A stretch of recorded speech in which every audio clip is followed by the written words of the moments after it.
longer than these new bridge supports are wide right here. Like I mentioned, one of the largest container ships that we see here in the port.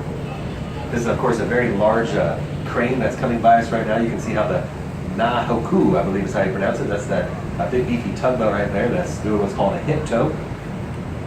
In other words, of course, it's towing that barge on the side of that vessel instead of rather than the front where it's at. But let me get back to the Panamax vessels because it gets a little bit complicated here. Because of the new section of the Panama Canal that just opened up, vessels can go through there up to what used to be called post-Panamax size range, 1,200 feet long, 160 feet wide. Those types of vessels are now called new Panamax or neo-Panamax size vessels, like the MOL Beyond that just went by us. That is now considered a new Panamax size ship. Now, some of these big vessels like the MOL Beyond, sometimes they're coming into this river and they're drafting as much as 42 feet when they're fully loaded down. Which, if you remember, I just told you this river is only dredged out to 42 feet. So how in the world does that work, right? Well, if you were listening closely, you noticed I said that was 42 feet at an average low tide. You see, we are subject to the ocean tides here. We have 4 of them every day, 2 high, 2 low. It takes a little over 6 hours for this tide to come in, a little over 6 hours for it to go back out again.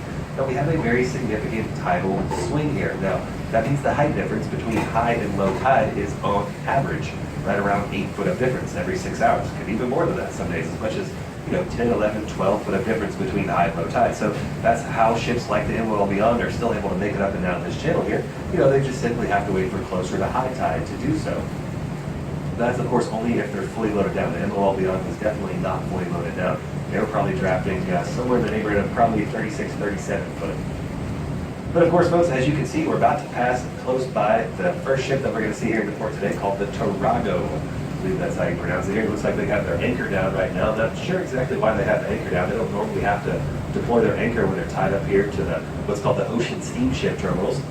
Now, this type of vessel right here, the Tarago, is what's known as a row-rope ship. That stands for roll on and roll off. Now, you'll be able to see here in just a moment, once we come around the stern, the back end of this vessel, how they have this big drawbridge-like device that they have folded down to the shoreline. And you're probably going to see them over there driving on and driving off a whole bunch of different types of vehicles. You may have noticed all those vehicles sitting in the yards over there before we just got by the Tarago here. All kinds of different cars and trucks, a lot of Kias and Volvos and Nissans. Lately, we've been seeing a lot of BMWs being exported out of here. Also, you may have noticed all that big, heavy Caterpillar equipment over there, a lot of backhoes and bulldozers and things like that. And really, all those different types of vehicles can literally just be driven on board this vessel right here, and away it goes. Now, it's laid out basically like a parking garage would be on land with between 12 and 14 decks on the inside or levels. But what's interesting is that some of these levels, some of these decks can move up and down hydraulically to accommodate the heights of the different types of vehicles that you want to load aboard. So, these railroad ships are generally pretty sophisticated, certainly a little more sophisticated than some other types of vessels that we see out here.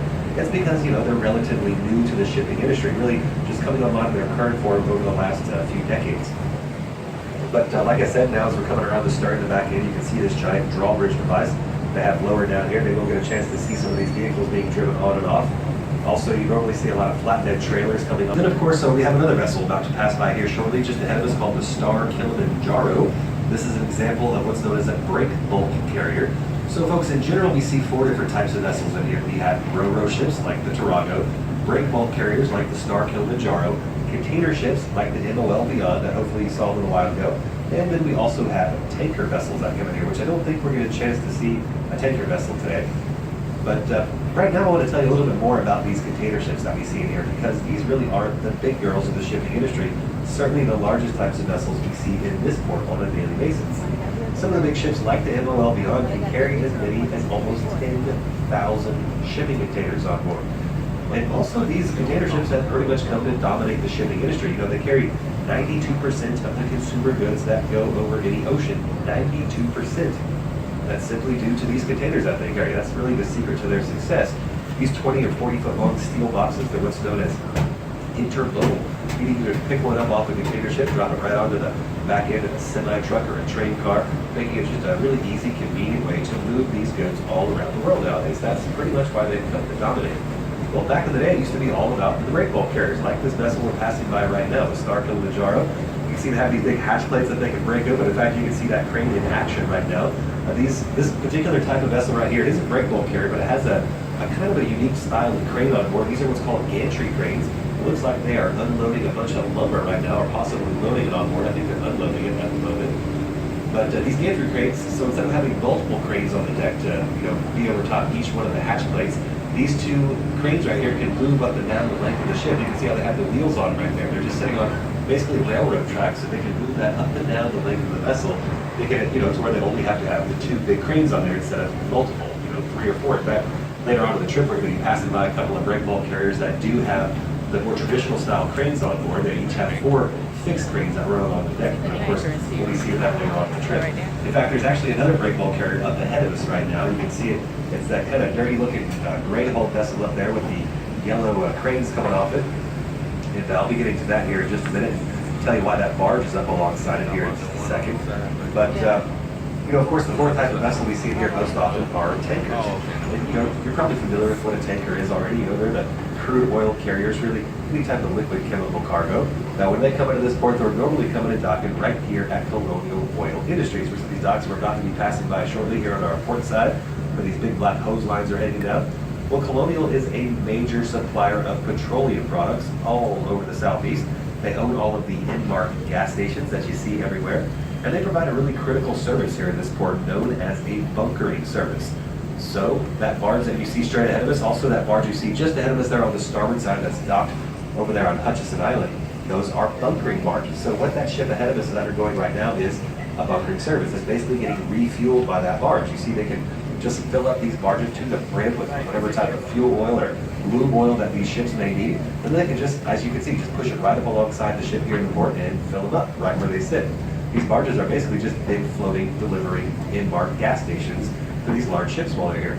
And these vessels will generally order their fuel by the metric ton. That's right, they order it by the tonnage and not the gallon. So, I'm really happy they're not using my credit card for those films, no doubt about it. But, nonetheless, they keep these ships rolling out to sea.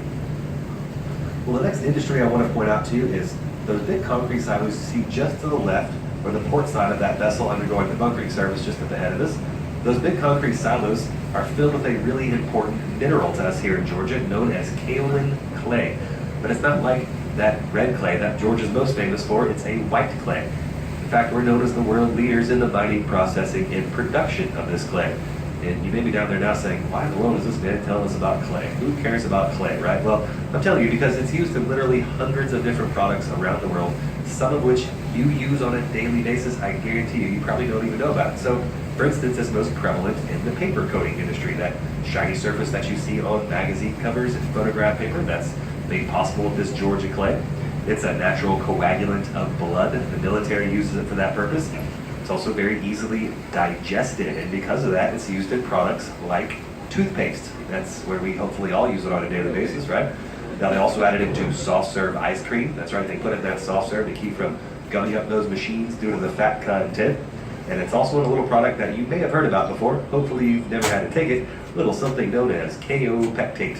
That's right, kaopectate, nothing more than Georgia kaolin clay. A little bit of water, food coloring, and flavoring added into it. So yeah, guarantee you have swallowed that Georgia clay or come into contact with it many times in your life, probably without even knowing about it. So yeah, definitely one of our major exports out of here. And I guarantee you that's probably what that break bulk carrier up ahead of us is getting filled up with now, or has already been filled up with. And maybe they're just now getting fueled up to get ready to head back out to sea. But as you may have noticed, folks, I've gotten to slow down here and I'm starting to make our turnaround right now. But as we're getting turned around, there's a few more things I can point out upriver there. So just past that break bulk carrier up ahead of us, you're going to see that big orange and white smokestack up there. That's coming out of the International Paper Mill, formerly Union Camp Paper Mill. And they have one of the world's largest paper making machines up there at that facility. Also, International Paper, they're one of the world's largest property holders as well. They need all this property to grow all of their pine trees. They grow these pine trees just like you would any other type of crop. They'll truck them in here by the thousands each and every day. And it only takes them about 4 hours to turn one of these pine logs into a usable paper product.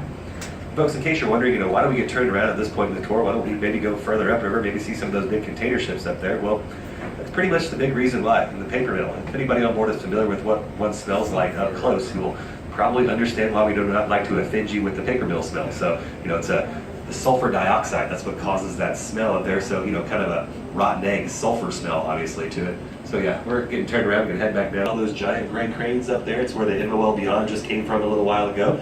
You can see just a few of them are sticking way up into the sky right now. Those are the ones not being used. And generally the ones that are laid flat over there, those are the ones that are being used at the moment, working on the various container ships up there. Now, Garden City Container Terminal happens to be the largest contiguous container ship terminal in North America. It's also the second busiest by export tonnage in the country as well, with over 300,000 containers being exported out of there each and every month. 300,000 a month. At least, when I say containers, I guess what I mean to say is TEUs. That's really how they measure the cargo volume of these containers. So